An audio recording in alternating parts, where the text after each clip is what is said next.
Being in a relationship where it doesn't feel like there's enough sex sounds like a trivial and somewhat comedic luxury problem, as though someone were complaining there wasn't enough tennis or yoga between a couple. But an absence of sex isn't trivial in the least. It's a humblingly serious problem, and might even be what dooms the relationship itself. One statistic stands out. In an average year in the OECD countries, 70% of those who initiated divorce cited a lack of sex as the first or second reason for parting.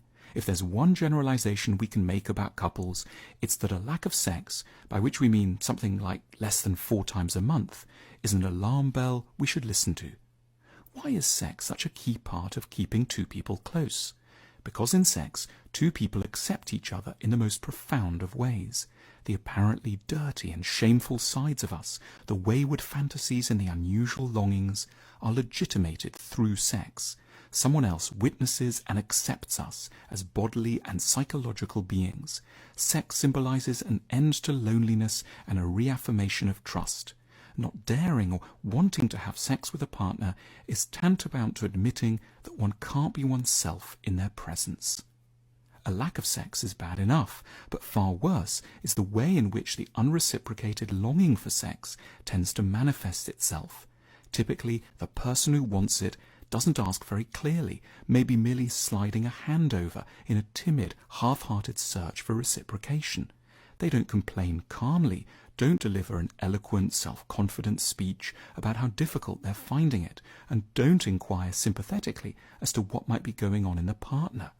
Far too often, they tend to quickly move on to symptomatic behavior, wherein their disappointment and sense of humiliation are acted out rather than discussed. They bang dishes, they get mean.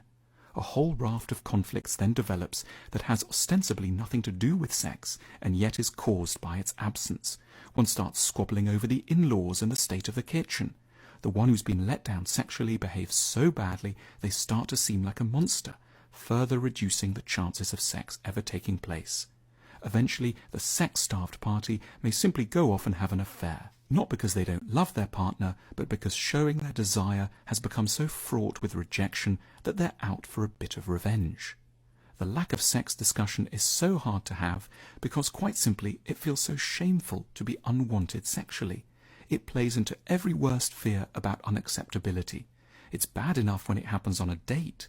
It's even sadder to have to admit that one's being rejected by one's partner inside the apparent safety and commitment of a long-term relationship.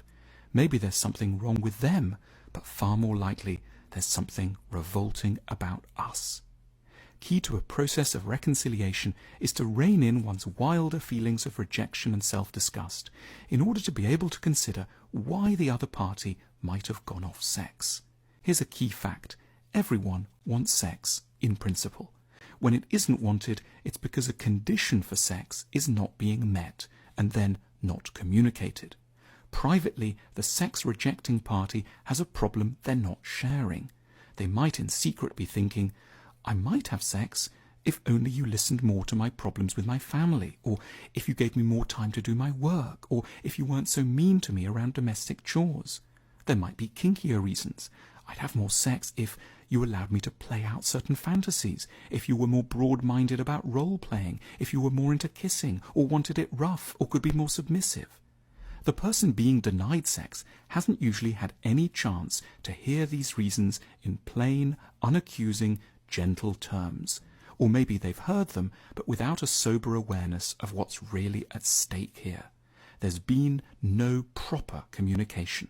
Therefore, a classic recommendation, deliberately artificial, is that the two parties, aware that their entire relationship probably depends on getting this right, should write each other a letter titled simply, What I Want from Sex. It's a chance to be deeply honest about your true sexual identity. It's then incumbent on both parties to take the other's words seriously and in good faith.